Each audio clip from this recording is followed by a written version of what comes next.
ಜನತಾದಳ ಪಕ್ಷದ ಮೂಲನೇ ಈ ಪಕ್ಷ ಸ್ಥಾಪನೆ ಆಗಿರ್ತಕ್ಕಂಥದ್ದು ಮಾಜಿ ಪ್ರಧಾನ ಮಂತ್ರಿಗಳು ಮಾನ್ಯ ದೇವೇಗೌಡರು ಸಾಹೇಬರು ರೈತ ಕುಟುಂಬದಿಂದ ಜನಿಸಿರ್ತಕ್ಕಂಥ ಇವತ್ತೇನು ಈ ದೇಶದ ಪ್ರಧಾನ ಮಂತ್ರಿಗಳಾದ್ರು, ಈ ರಾಜ್ಯದ ಮುಖ್ಯಮಂತ್ರಿಗಳಾದ್ರು. ವಿಶೇಷವಾಗಿ ರೈತರ ಮೇಲೆ ನಮ್ಮ ಪಕ್ಷ ಕಳೆದ 30-35 ವರ್ಷದಿಂದ ನಿರಂತರವಾಗಿ ಮಾನ್ಯ ದೇವೇಗೌಡರು ಸಾಹೇಬ್ರ ಕಾಲದಿಂದ ಮಾತನಾಡಬೇಕು ಅಂದ್ರೆ 62 ವರ್ಷದ ದೀರ್ಘಕಾಲದ ರಾಜಕಾರಣದ ಉದ್ದಗಲಕ್ಕೂ ಕೂಡ ರೈತರ ಪರವಾಗಿ ಹೋರಾಟವನ್ನು ಮಾಡಿದ್ದೇವೆ, ರೈತರ ಪರವಾಗಿ ಚಿಂತನೆಯನ್ನು ಮಾಡಿದ್ದೇವೆ, ಕಾಳಜಿಯನ್ನು ವಹಿಸಿದ್ದೇವೆ. ರೈತರ ಸಾಲವನ್ನು ಕೂಡ ಮಾನ್ಯ ಕುಮಾರಣ್ಣವರು 2ನೇ ಬಾರಿ ರಾಜ್ಯದ ಮುಖ್ಯಮಂತ್ರಿಗಳಾದಂಥ ಸಂದರ್ಭದಲ್ಲಿ ಮನ್ನಾ ಮಾಡಿರ್ತಕ್ಕಂಥ ಉದಾಹರಣೆ ಇದೆ. ಮೊನ್ನೆ ದಿನ ಒಂದು 10 ದಿನ ಆಯ್ತು ಶಿವಣ್ಣ,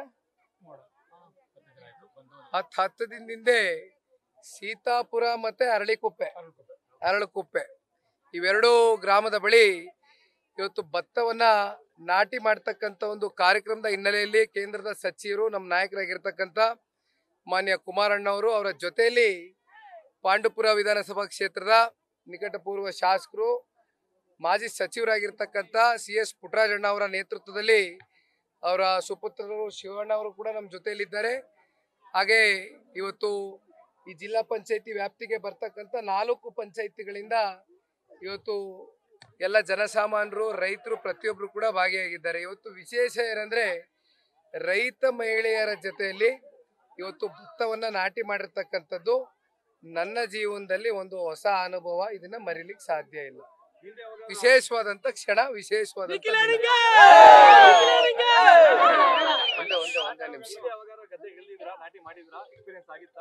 ಇದು ಬಹುಶಃ ಮಂಡ್ಯ ಜಿಲ್ಲೆನಲ್ಲಿ ಮೊದಲನೇ ಬಾರಿ. ಏಕೆಂದ್ರೆ ನಾವು ತೋಟದಲ್ಲಿ ಸಾಮಾನ್ಯವಾಗಿ ತೋಟಗಾರಿಕೆಯನ್ನ ಮಾಡ್ತಾ ಇದ್ದೇವೆ. ನಮ್ಮ ತಂದೆಯವರು ನಿರಂತರವಾಗಿ ತೋಟಗಾರಿಕೆಯಲ್ಲಿ ಬಹಳಷ್ಟು ವರ್ಷಗಳಿಂದ ಒಂದು ಆಸಕ್ತಿನ ವಹಿಸ್ಕೊಂಡ್ ಬಂದಿರತಕ್ಕಂಥದ್ದು. ನಮ್ಮ ಬಿಡದಿನಲ್ಲಿ ಏನೊಂದು ತೋಟ ಇದೆ, ಆ ಜಮೀನಿನಲ್ಲಿ ಸದಾಕಾಲ ಇವತ್ತು ತಂದೆಯವರು ಇರ್ಬೋದು, ನಾವಿರ್ಬೋದು, ತೋಟಗಾರಿಕೆಯಲ್ಲಿ ತೊಡಗಿಸ್ಕೊಂಡಿದ್ದೇವೆ. ಆದರೆ ಇದು ಮೊದಲನೇ ಬಾರಿ ನನ್ನ ಜೀವನದಲ್ಲಿ.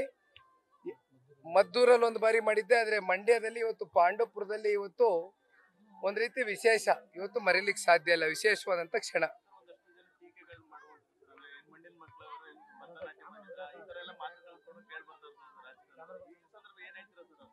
ನಮ್ಮ ರೈತ ಪರವಾದಂಥ ರೈತರ ಹಿತಾಸಕ್ತಿ ಕಾಪಾಡ್ತಕ್ಕಂಥ ಯೋಜನೆಗಳು, ಕಾರ್ಯಕ್ರಮಗಳು, ಜೊತೆಯಲ್ಲಿ ರೈತರು ಸಂಕಷ್ಟದಲ್ಲಿದ್ದಂಥ ಸಂದರ್ಭದಲ್ಲಿ ಇದೇ ಕಾಂಗ್ರೆಸ್ನ ಸರ್ಕಾರ, ಇದೇ ರಾಜ್ಯದ ಮುಖ್ಯಮಂತ್ರಿಗಳು 2013 ಹಾಗೂ 2018ರಲ್ಲೂ ಕೂಡ ಮುಖ್ಯಮಂತ್ರಿಗಳಾಗಿದ್ದರು. ಅಂದು ಸಾಕಷ್ಟು ರೈತರುಗಳು ಸಾಲದ ಹೊರೆಯಿಂದ ಆತ್ಮಹತ್ಯೆ ಮಾಡ್ಕೊಳ್ತಕ್ಕಂಥ ಸನ್ನಿವೇಶ ನಿರ್ಮಾಣ ಆಯಿತು.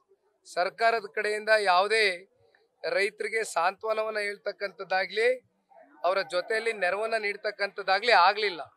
ಅವತ್ತು ಕುಮಾರಣ್ಣ ಅವರು ಇವೆಲ್ಲವನ್ನ ಗಮನದಲ್ಲಿ ಇಟ್ಕೊಂಡು ಅದಕ್ಕೋಸ್ಕರ ರೈತರ ಸಾಲ ಮನ್ನಾ ಮಾಡಬೇಕು ಅಂತ ದಿಟ್ಟವಾದಂಥ ಒಂದು ನಿರ್ಧಾರವನ್ನು ಕೈಗೊಂಡು 25,000 ಕೋಟಿ ರೈತರ ಸಾಲ ಮನ್ನಾ ಮಾಡಿರ್ತಕ್ಕಂಥದ್ದು.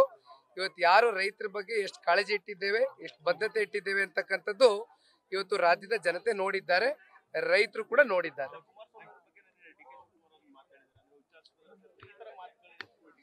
ಅದಕ್ಕೆ ಏನು ಹೆಚ್ಚು ಮಹತ್ವ ಕೊಡ್ತಕ್ಕಂಥ ಅಗತ್ಯ ಇಲ್ಲ. ಈಗಾಗಲೇ ಏನು ನಮ್ಮ ಪಾದಯಾತ್ರೆ ಮುಕ್ತಾಯ ಆಗಿದೆ. ನಿನ್ನೆ 8ನೇ ದಿನಕ್ಕೆ ಕಾಲಿಟ್ಟು ಪಾದಯಾತ್ರೆಯನ್ನ ಮುಕ್ತಾಯ ಮಾಡಿದ್ದೇವೆ. ಆದರೆ ಹೋರಾಟ ನಿಲ್ಲಿಸಿಲ್ಲ. ಪಾದಯಾತ್ರೆ ಮುಕ್ತಾಯ ಆಗಿದೆ.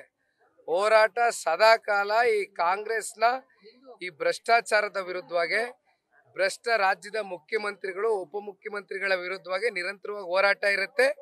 ಇವೆಲ್ಲವನ್ನು ಕಂಡು ನಮ್ಮ ಪಾದಯಾತ್ರೆಯ ಯಶಸ್ಸನ್ನು ಸಹಿಸ್ಲಕ್ಕಾಗ್ದಿರ ಏನ್ ಜನಾಂದೋಲನ ಅಂತಕ್ಕಂಥ ಹೆಸರಲ್ಲಿ ಕಾರ್ಯಕ್ರಮವನ್ನು ರೂಪಿಸಿದ್ರು. ಯಾತಕ್ಕೋಸ್ಕರ ಈ ಕಾರ್ಯಕ್ರಮ ಮಾಡಿದ್ರು, ಯಾವ ಪುರುಷಾರ್ಥಕ್ಕೆ ಮಾಡಿದ್ರು?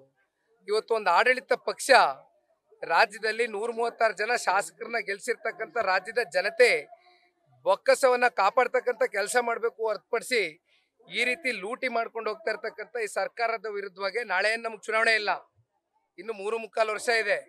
ಜನಗಳಲ್ಲಿ ಒಂದು ಜಾಗೃತಿಯನ್ನ ಮೂಡಿಸ್ತಕ್ಕಂಥ ಕೆಲಸವನ್ನ ನಿನ್ನೆ ದಿನ ಪಾದಯಾತ್ರೆ ಮೂಲಕ ಮಾಡಿದ್ದೇವೆ. ಇದನ್ನು ಸಹಿಸ್ಕೊಳ್ಳಕ್ಕಾಗ್ದಿರ ವ್ಯಕ್ತಿಗತವಾದಂಥ ಟೀಕೆಗಳು, ಪ್ರಹಾರಗಳು ಇವನ್ನೆಲ್ಲ ಏನು ಮಾಡಿದ್ದಾರೆ, ರಾಜ್ಯದ ಜನತೆ ಇವೆಲ್ಲ ಗಮನಿಸ್ತಾ ಇದ್ದಾರೆ. ಸೂಕ್ತವಾದ ಸಂದರ್ಭದಲ್ಲಿ ರಾಜ್ಯದ ಜನತೆ ಸರಿಯಾದ ತೀರ್ಮಾನ ತಗೊಳ್ತಾರೆ. Thank you. ನ್ಯೂಸ್ ಫಸ್ಟ್ ನಿರ್ಭೀತಿಯಿಂದ ನಿಮ್ಮ ಪರವಾಗಿ.